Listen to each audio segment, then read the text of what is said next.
is the 6th annual Durham Farm Day, and Woodman Farm, which is a facility of the New Hampshire Agricultural Experiment Station, has participated all 6 times. My name is Anita Klein. I'm the faculty fellow, whatever that means, for the experiment station, and I've been doing this for, well, this will be my 8th year.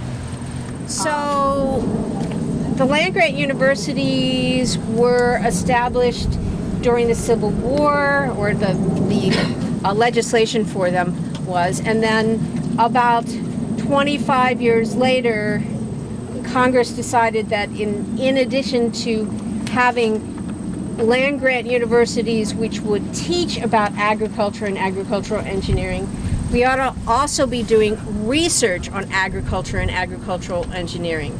And that was the establishment of the agricultural experiment stations more than 100 years now, done research pertaining to regional and local agriculture, as well as natural resources and things that are integral with agriculture.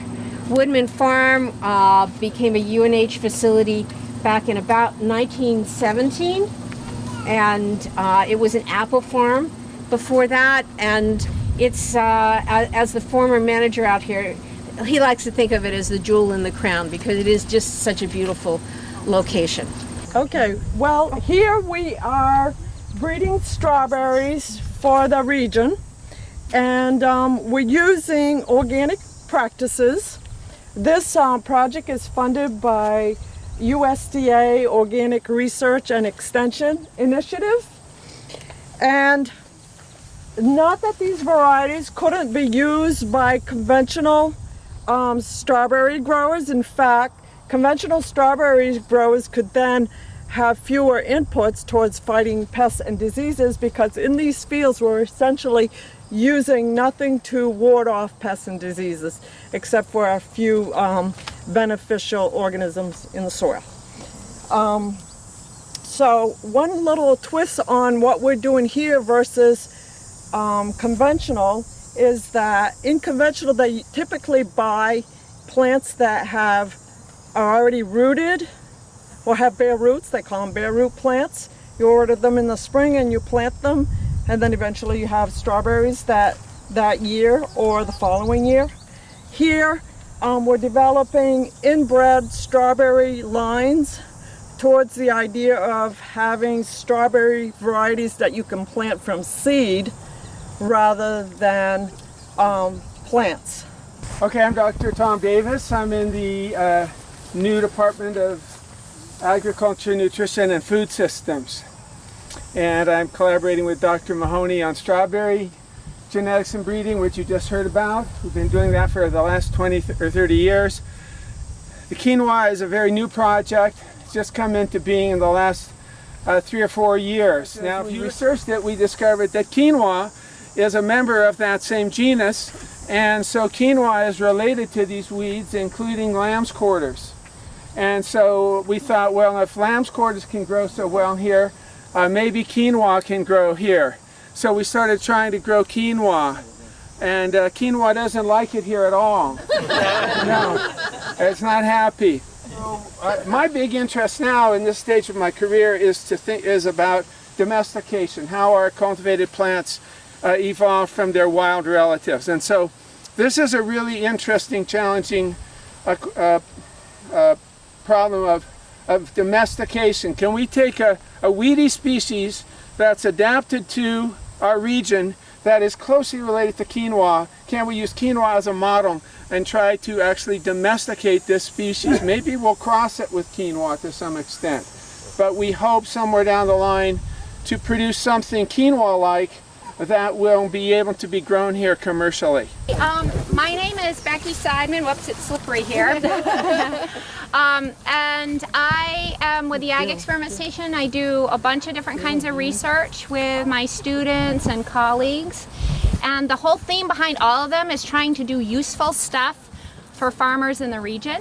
The research objective of what we're doing here is we're trying to sort of fine-tune the recommendations for fertilization for people who grow tomatoes in high tunnels, which is most of the commercial farmers in this state. And so what you see here, this is all a variety of tomatoes that is susceptible to yellow shouldering when the top of the tomato becomes yellow and hard. You've probably all seen that, which is in part due to sun and heat exposure, but also part due to potassium nutrition. So what we have here is lots of different treatments in here with different kinds of potassium rates and different ways of applying the potassium, whether all up front or fertigating it in later in the season, etc. Long story short, this is the 4th year of this trial, and what we have found is that tomatoes will take up all the potassium you can give them, like all of it. So yeah, so that's not especially helpful. We are trying to narrow that down into some actual recommendations about the amount you need for the maximum fruit quality. And we're narrowing into that. The kind of, again, if I try to distill that down into practical terms, if you're growing them in a protected structure, you need more than you do outside because the yields are higher inside than outside. So this is a new experiment for us this year. This is one that we haven't done before, and it's an eggplant variety trial. Tomatoes are definitely the most commonly grown crop inside high tunnels, but we did a survey of growers' needs a couple years ago and found that eggplants were one of the top other high-value crops, which surprised me, but I was interested in exploring them. And so what we're doing is, we're basically comparing them, and we're looking at their yield, productivity, fruit quality. We're holding them in storage and seeing how well they hold up to chilling injury and other things we might inflict upon them if we throw them in the fridge after harvesting them. It turns out the white ones discolor super badly in the fridge. And we're also looking at how to train them, and some of them we're not pruning at all, and some of them we're pruning to a set number of liters. Well, I don't know it's a good value for farmers to grow these. I know farmers are growing them, so they feel it is worth their tunnel space. Whether it actually makes sense or not is not clear to me. My name is Alina Harris, and I'm a master's student here at UNH. And so what you're looking at here is Brussels sprout plants. My main topic is the cabbage aphid. It's a persistent pest in Brussels sprouts and other plants in this family, such as broccoli, cabbage, kale, some of our favorites. More recently, it's been really difficult to manage in Brussels sprouts. Particularly, you can see the way that it grows. I think a lot of you maybe are familiar with aphids. They're tiny, tiny pests. They're about the size of a sesame seed. But they can be really persistent in these plants. So usually when you're thinking about interrupting a pest's life cycle, or when you're thinking about controlling a pest, you want to interrupt the pest's life cycle, right? So this is particularly challenging because the majority of the life cycle of the aphid is actually asexual, meaning that it makes clones of itself. So it doesn't even need a male to mate with and then make babies. It can just do it all on its own. So that's the majority of its life cycle. So it's really hard to interrupt it. So we're trying a number of ways of interrupting it. On this part of the field that you're looking at with all of the flags, this is dedicated to an organic pesticide efficacy trial. So I'm trying 4 different organically approved sprays against a control of not spraying them with the cabbage aphid pesticides. So we're seeing the different, seeing how these different sprays work, and also taking into consideration economically, even if they do work, is this feasible for farmers? Because if you have to go out there and spray an expensive product 10 times with expensive labor, then maybe it's not doable anyways.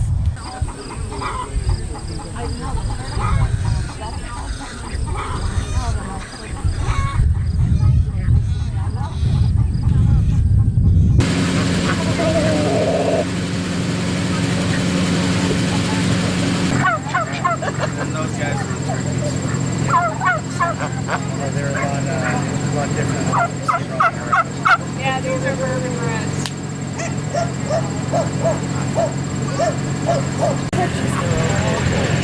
He is. Yeah. Standing by himself. Stay here.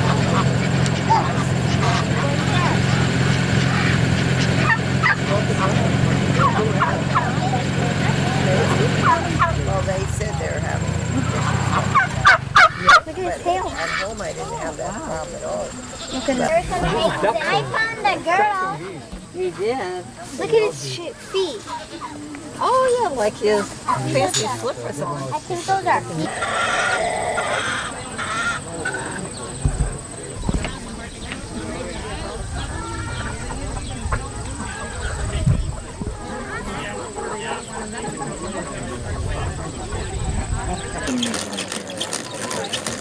They're just a weird anomaly. They're genetic. Yeah. So for example, she has them, and those are her 2 kids. Okay, we can do a shear.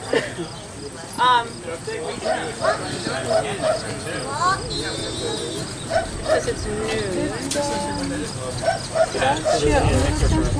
Not yet.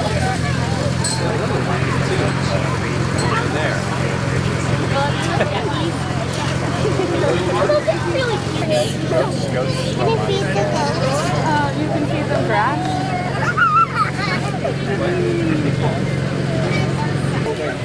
This is a ewe, correct? It is a ewe. And before Alex gets started, I'll give you some background information. My name's Teresa Walker. Our farm is on the other side of the railroad bridge there. We raise Romney and Merino sheep. What Alex has here now is a Romney. It's a breed that's bred for its fleece. You can eat them as well. She's a 3-year-old, 4-year-old ewe. Her daughter is going to be shorn next. She's in the trailer. And the Romney breed originates in England, like a lot of the sheep that we have in North America. They're also, probably Alex will know soon, because he'll be in Australia shearing in a couple of weeks. Romneys and Merinos are the most populous, I think, of sheep down there. I think the Romneys are usually part of the crossbreeds. Yeah. So she's a very sweet ewe. They produce a lot of fiber. She's growing ½ an inch a month of fleece on her body. So sheep are amazing converters of carbohydrate into protein, which is why they say after dogs they were the second animal that we domesticated as humans, because they are just based on grass alone, they can convert to meat and fiber really quickly. And so that's the case with her. She's, like I said, growing about ½ an inch a month. So Alex will shear her. She was last shorn in December, just before she had lambs. And people often ask about why December. It is colder. And that's primarily so we can watch her through the last few weeks of her pregnancy. And her fleece is off her body. I have a much better idea of her health and her conformation and things that are going on just as she's growing lambs inside. She has twins every year. So she's going to feel very good after today to get all this fleece off of her body, as you can imagine. We're very fortunate. Alex grew up here in Durham, but he's just come back from shearing thousands of sheep in Montana. And I was very fortunate when I texted him to say, are you around on farm day? He goes, I may be. And here he is. So we're very grateful for him. This fleece will be sent to a mill in Maine where it will be washed and spun into yarn. So here's yarn from the fleeces that have been here. Our thing is undyed yarn, so we've developed a flock of about 3 dozen sheep that have a whole variety of fleece colors. So if you think of Harris tweed and fabric like that, that's where a lot of that yarn came from, was from the natural colors of the sheep themselves. So we're going to start on her belly. We're going to take everything off in about 4 or 5 blows. And we're going to separate that from the rest of the fleece. The rest of the fleece is going to come off in one nice big piece, more or less. But the belly, they poop and pee where they stand, and then they lay down where they sit. So this is typically, full of dirt, poop, pee. She has a saggy bag. We like to get rid of that as quickly as, or not as quickly as we can, but we just like to get rid of it all in one piece, keep it out of the nice, longer fibers. The left hand works harder than my right hand here. I'm constantly pulling on the skin, making sure it stays tight. The tighter the skin, the less likely I am to cut them. Take from this leg all the way around and clear this hip. It's pretty much 1/4 of the sheep. And then we just go up one side and down the other.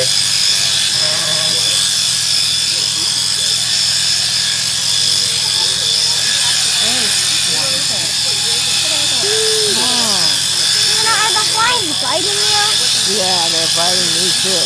And I'm another Nana. That is our most popular seller at Farmers Market, is that gray yarn. Beautiful. So our breeding has been really selective over the years to get as many fleeces that are that color.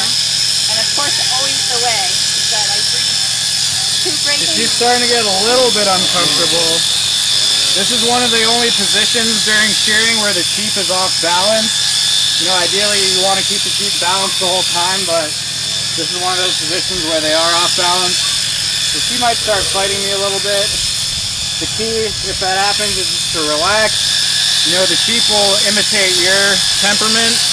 If you're angry and stressed, you know, the sheep will take note and they'll respond in kind. You know, if the sheep is completely out of control, you just gotta get over it. Let it do its thing, let it get tired. When it stops, keep going. It'll be washed, and there's a lot of lanolin in it, and that will, what we call the grease, the lanolin gets washed out. So we'll end up with probably what's called 6 pounds of clean fleece, and that'll turn into about 25 skeins of yarn. Wow. So she's producing for me 50 skeins a year. We shear her twice a year, so they're really productive. And for people who like to knit, and for hand spinners, Tim, we've been able to make that equation work. Yeah, her yarn comes out just that color. So over the last 15 years or so, we've developed a flock here in Durham where we're not dyeing any of the yarn. We're getting all the colors naturally. And you can see from there, she is a good girl. We have an amazing array of animals here. We've got, like I said, we got the 3 groundhogs. We've got garter snakes. We've had a great blue heron in the yard. We've had 9 deer just come by and visit, and they cross the river and they come to this verge that's near the mill pond and forage every once in a while. And we've had before we regraded, we had a pair of mallard ducks move in next door because the lawn was holding a little too much water. The chickens are over here. They don't get cable scraps and they don't give eggs like we would like. They just don't produce very well just on chicken feed and water. Huh. We had as many, we have 2 properties here, and we had as many as 24 ducks and chickens at one point. But even though we are as downtown as you could get. Foxes. Yes, foxes. Yeah. Wow. Yeah, we also had an owl take one. Oh yeah, really? But from 24 we went down to like 4. The foxes were sort of insatiable. So, like I said, we have all these different things. It's not just about food. We really want to have some interesting plants. So here we have a weeping katsura tree, which will get to be about 35 feet. We've got the weeping white pine. We've got the Alaskan weeping cedar. We have a pink flowering horse chestnut right in front of that stone. We also, over by the big barn behind those bicycles, we have another pear tree, but that's really just a decorative pear for its color. It's a nice bright red in the fall. But there's another tree set next to it so that we have a strong yellow and a strong red. For fall color? Yeah, for fall color. Yep. And then we also have a Japanese lilac tree, which will also go to about 35 feet. My neighbor across the street, Josh, has the Chinese lilac tree, which is really handsome. And then there's a bush form over behind our car over there of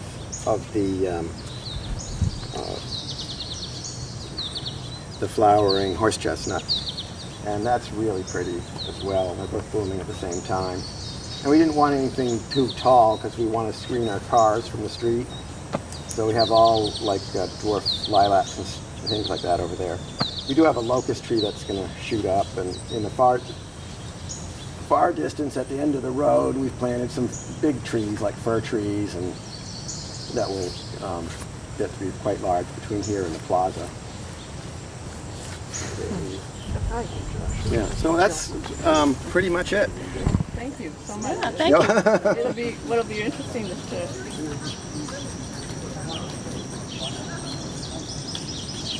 well, welcome. My name's David. This is my house. My husband and I bought the house just under 4 years ago. We've been here, and we've changed a lot, the yard. Most of this, when you get to the backyard, I'll show you. Most of that was brush. The side was all brush. The back, it was a very small backyard, and we cut it all down and put in garden spaces and lawn. Throughout the gardens around the whole house, there's we mixed our herbs in with the regular plants, so you'll see there's lemon balm over there, there's thyme out here. This is brand new. This little section here we put in this year. We tried to do a cut flower garden. So next year I know how tall some of these things get. So it'll look a little different. Now this is like this is the sunniest place. Okay. I grew garlic the same one at school and at home, and the one at school, and it's double the size of the one. Keeping the rain away. Same. Okay. Oh. And we had I planted corn. It was squeezed in over there, and I hand pollinated it, and we got 6 ears of corn. Wow. And that's the stalks over there. So that was our science experiment, to see if we could actually get corn. This is all thyme. We've tried to get to grow in here, but it gets so wet over here that it's kind of not. It's been a really wet summer, so this hasn't really taken over here. But this is the lungwort. This was mostly here when we moved in. We found it hidden behind the brush. What's it called? Nice. Lungwort. L-U-N-G-W-R-T. Flower. Yeah, it's like they're like pink and purple. Oh, yeah. Yeah, and they bloom really early, and the bees are just all over this in the spring, which is nice. And then we've tried to stagger it so there's always something blooming. And there's an area where it kind of collapsed in over here, right along the water, and we just let that go, and we get the wildflowers that grow on it in the spring are incredible. It's beautiful. And I'm trying to think what else. Yeah. So if you want to look around, on the side of the house we have asparagus. We're trying. That's our other science experiment. We can take it around this way. Well, you guys worked incredibly hard on this. Yep. It sure shows, doesn't it? Expiring at dawn. Right.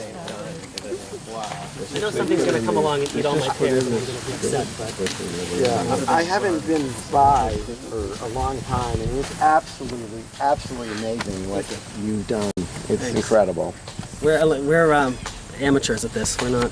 Yeah, well, you look like... We're learning as we're going. Yeah, well, you look like you've been in the landscaping business for... Decades. Yeah, decades. So. That's right. This is Nancy Lambert and Marty Lee. We're really happy to be at their house today. So our big pollinators are probably the coneflowers and the black-eyed Susans. And what's really fun are the butterfly bushes, which are not my favorite flowers in terms of how they look, but they're really fun in terms of having butterflies and hummingbirds and hummingbird moths. So I accidentally put some in front of the windows, and it's so fun to be sitting in the kitchen and suddenly you see a hummingbird or a hummingbird moth or something. So if you ever plant a butterfly bush, I recommend having it near the window if you can. There are peonies behind there which are not particularly noticeable, but I like peonies because they come when you really want flowers, and they're pretty easy to take care of, so those are a bonus. I wanted to point out too, that's an ornamental grass, and it's there because I happened to stick it there when I first got it, but I split it, and I had a lot of problems with the corners of my driveway. That's where all the salt gets dumped from snowbanks and things like that. So I tried lots of different plants that would spread all over the garden, and they still never lived. But the ornamental grasses did. So if you have a tough salt spot, I would recommend that. I just want to point out, I think that's the hummingbird moth there. Isn't that fun? I love those. I don't know, I get really a kick out of those. Oh, that's cool. Isn't that fun? Yeah. And if we're lucky, maybe a hummingbird will come. They do come. My garden's kind of a mess in the fall, but I like it that way. I like having things sticking out of the snow and all that. So and even like the mason bees come and get into the stalks, and that's where they overwinter. The stalks of plants that you normally would cut down, if they're hollow, that's where all the bees can make their nests. Oh, that's interesting. I didn't know that. People cut down things all the time thinking it's keeping it clean, but nature doesn't keep it clean. So. Yeah. So if you're always too busy in the fall to clean it like I do, you now have an excuse that makes it virtuous. Yeah. These are just some of my indoor herbs that I take out and throw them in the garden. These are chives, both garlic chives and regular chives, and then I have a couple rosemary bushes that I bring inside in the winter, which is kind of fun.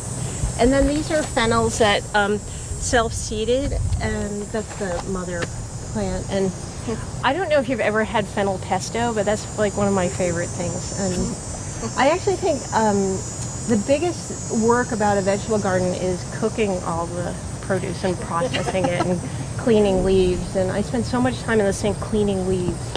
So, but it is important. I try to commit myself to making sure we harvest it and use it and not just like grow it. That seems weird, but it's easy to get kind of caught up with the plants and forget why you planted them. Oh, I'm so glad you asked. Oh yeah. Those are Jerusalem artichokes. Oh, okay. And if you're ever going to plant them, don't do what I do and put them in the garden. Like plant them somewhere where you mow around them because they spread like crazy. But they are so fun because I come out here like after Thanksgiving and I dig them up and we'll get like, you know, something like this full of them. And they kind of last into January. And so like you're still eating from the garden besides the stuff you freeze. For I would say we eat like nine months of the year with produce from the garden. And things live and they come back. And That seems to be the theme today. Is you can garden. We don't really know what we're doing, but we're trying stuff out, and it's all working.